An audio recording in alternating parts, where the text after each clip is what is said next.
Today we are here with Iris. She is our Manchester hometown hero.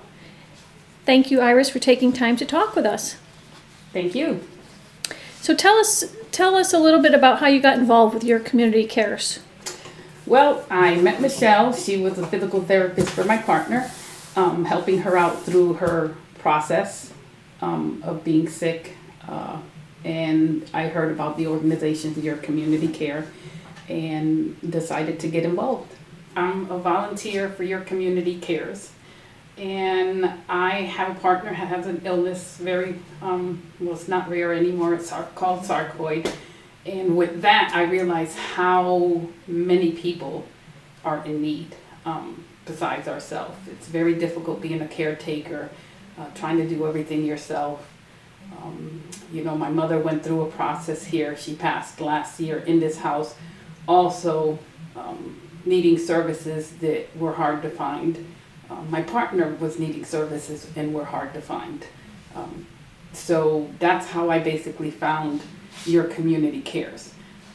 Through that process of helping her out and trying to navigate the system that we have here in Connecticut, which is not that easy. So using yourcommunitycares.org, I used the platform in order to find out what volunteer services are out there for Manchester, Connecticut. And with that, I can decide, what day I can volunteer to help someone, how many hours I can put in. Besides that, I also do a lot of background work by, delivering flyers to local agencies, doctor's office, or anywhere else. I even post them in the grocery stores to get the word out about this organization that's great. And it helps a lot of people besides myself.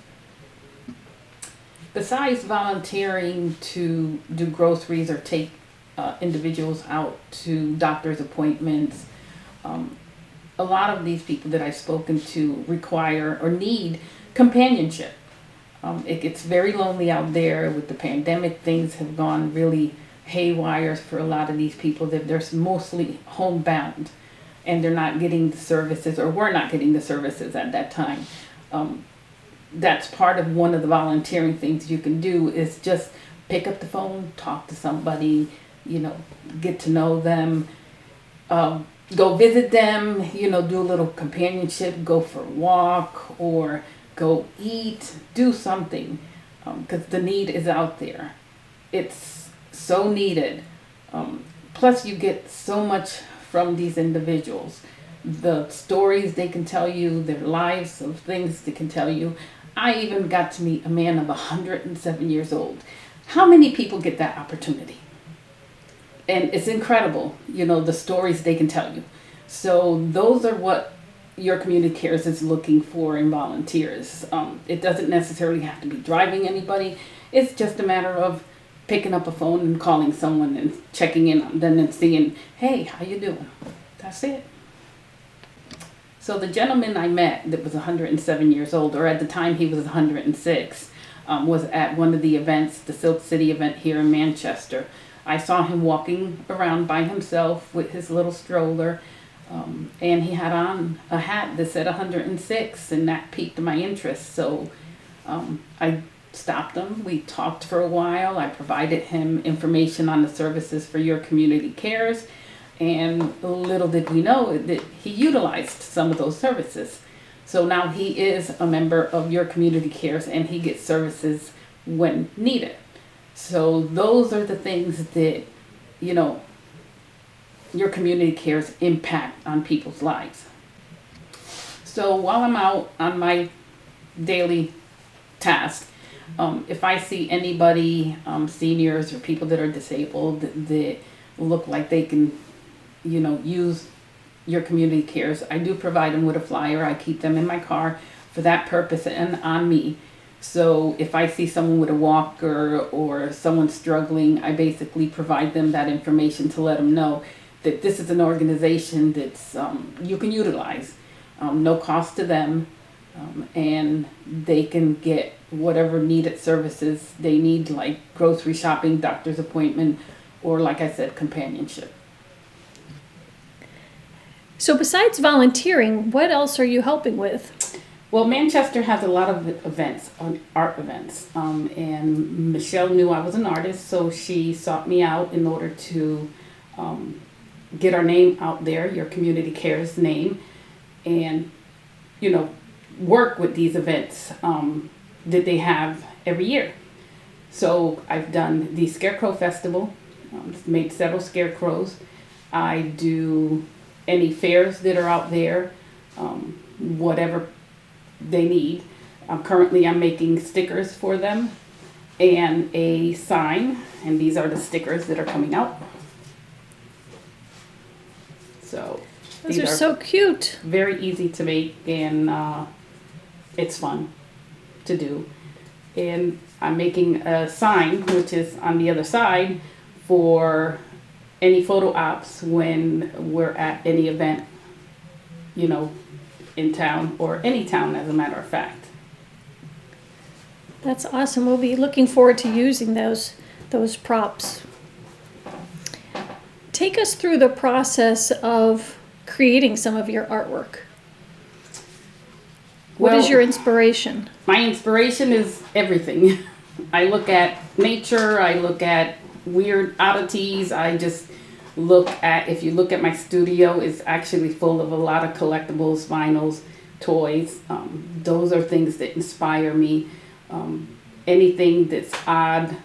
I do a lot of use of recycled material because it's easier. We are a society that we trash everything when we can use cardboard and metal and things like that. So I also do polymer clay. I work with a lot of polymer clay. That's probably my forte, and I've been doing it for 20 years. And polymer clay basically is a plastic clay that you can bake in your own home oven. Very easy to work. It doesn't dry. You can have it sitting out for days, weeks, even months, and still it's in a workable state. So I do a lot of that. So what is that you're creating there? He is going to be, and again, the oddity part of is called the Undertaker. He will be dressed in the Victorian clothing. He'll have a little casket next to him. So why these things pop up in my head, nobody knows, but it's fun. I enjoy it, and it keeps me relaxed and helps out, you know. So those basically what I do. I also use a program called Procreate on my iPad, and it's a drawing program. It's very inexpensive to use. It doesn't cost as much as Adobe Photoshop, and I use it to create, for example, the stickers. Even though I get an image of it, I still have to recreate the sticker in Procreate in order to print it out and use it on my Cricut machine to print and cut. So I do things like that, and anything else. If someone requests something weird, I will do it. My attitude is, why buy it when you can make it? Why don't you take us through making those stickers? Well, the stickers basically, like I said, I use a program called Procreate. I open a window, and in that process, I duplicate the image and get all the colors, set it up, get the sizing and everything. Then I transfer that image into the Cricut program. So all of you out there that have a Cricut, which are a lot of people, the Cricut program will pick it up. I will set it up on the 8.5 by 11 sheet so it can print. I will print it on my printer, and from there I take it from the printer to the Cricut machine, and it will cut it out for me. For example, let's see, it'll look like this. And once it's completed, it cuts out. This is the throwaway sheet, and this is what I'm left with. So I thought it was going to be a high learning curve to use this Cricut machine, but it's really not.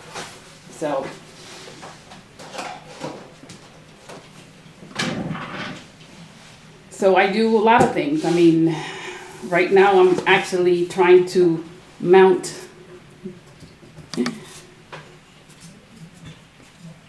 a bat. Someone requested that I mount it for them, so I'm going to do that. but the background will have kind of a Victorian type of pattern to it to add to the element of the bat. And then it's going to be in a shadow box. So again, I'll do anything, I'll try anything. I'm always game for any new projects out there,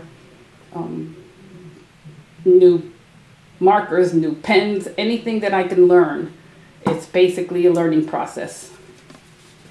So one of the events that I participated in for Your Community Cares was a parade. And that parade, I created some images that I took basically drew from the website, so they can put it on the car, because it was a car parade. And that was one of the artwork that I did for them. And then there is the Manchester Butterfly Stroll. Last year was the first one, and I created this huge flower, cone flower with a butterfly on it. And that was displayed. And this year is our second annual Butterfly Stroll event. So this is this year's Butterfly Stroll art piece that I did. It's basically a bunch of butterflies coming out of a cage. I think with everything that's going on in this world, it shows a little bit of us leaving our cages, which is our home, and becoming a little more active and back into life. So everything here, with the exception of the butterflies, was made by me. Oh, and the leaves, of course, but the cage was also done and completed by me. There's a chrysalis in there and some caterpillars. So that'll be this Saturday on the 14th of May. We will be participating in our second annual Butterfly Stroll here in Manchester, Connecticut. I also am creating a frame for any photo ops during any type of festival or events that Your Community Cares holds or participates in. And this is the frame. I still have to add some additional elements, but again, it's some wood with pieces that I cut out, added some flower as element, and then the wording on the bottom, which I use to create. So anyone that comes in, it'll be on hooks, and this is what we will be looking at. So you can take all the photo ops you like. So just know when you see this, you'll see Your Community Cares booth and show up there. So this is my display case here right now, along with everything else in this room. But what I do is I do collect vinyls and toys. Why? Because they inspire me.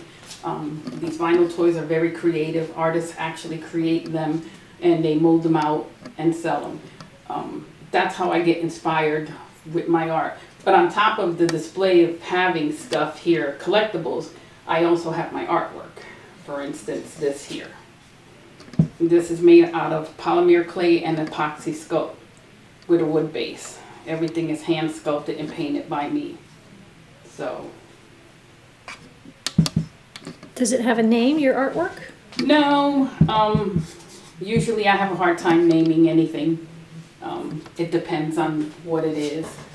I also have this little man here. He is completely made from polymer clay cloth. Everything, including the clothing, is made by me. And he has a name. He's Jack the Ripper. Jack the Ripper has a little bag full of knives.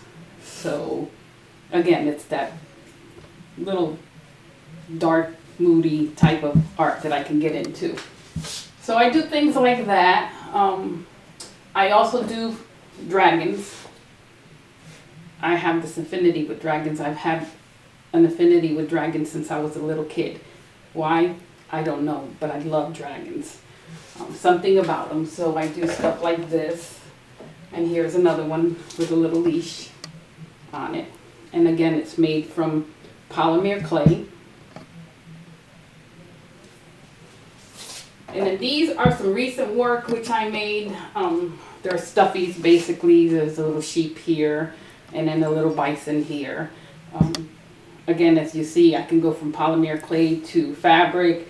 So I do a little bit of everything because I like change.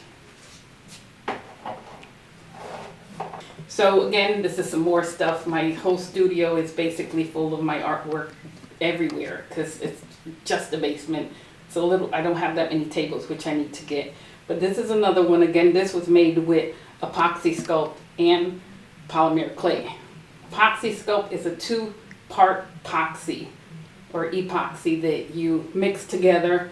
It has a workable time of 15 to 20 minutes. Once it's you're done with the project, you can sand it, cut it, and it becomes very hard, very hard. I mean, and the head to this does come off.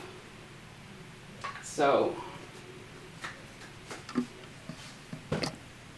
on top of all the other work that I just showed you on my little cubicle over here, I also have some additional, like I said, my studio is completely loaded with stuff. I make things because they pop in my head and they have to come out, and this is what I do. This is my little flies. And again, these are made with polymer clay. Wings are actually plastic that are made and designed by me. And basically this is unicorn poop, which of course, flies are attracted to. So I do little whimsical things like that.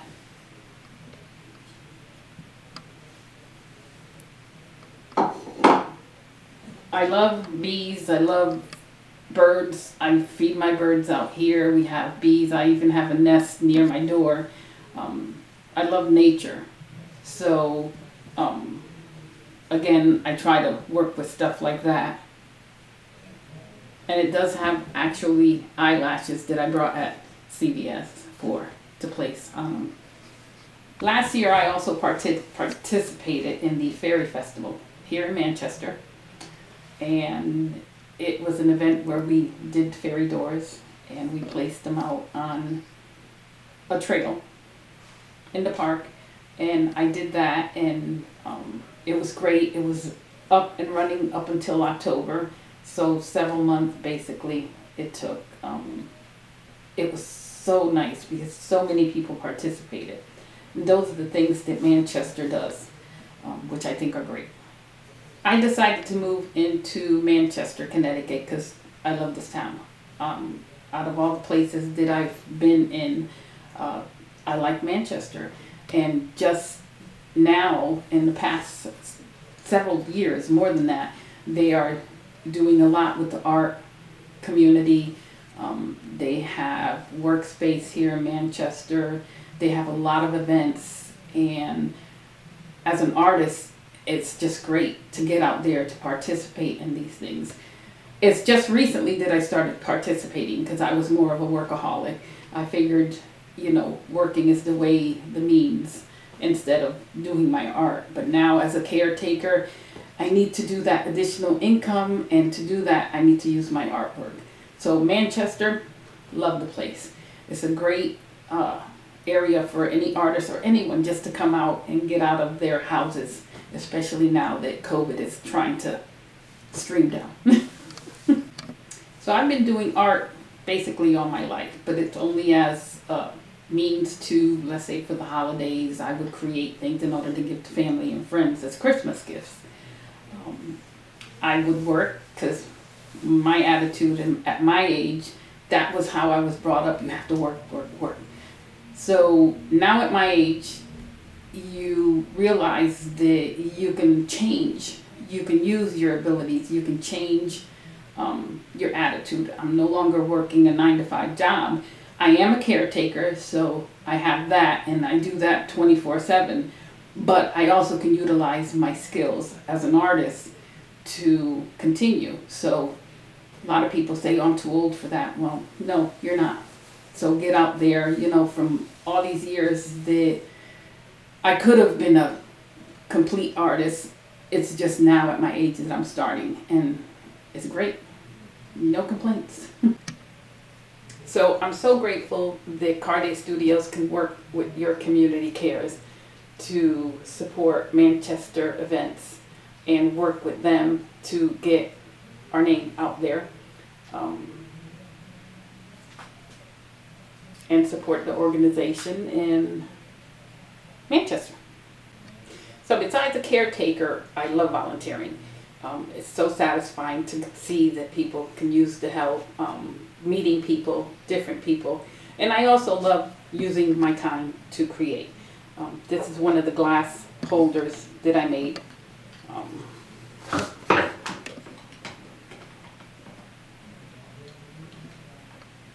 He's an eyeglass holder that I created. Again, it's out of polymer clay, epoxy sculpt, and this is what I do. So come find us, both Your Community Cares and Carday Studios. You can find me at Carday Studios on Instagram and Facebook, and it's CARDESTUDIOS.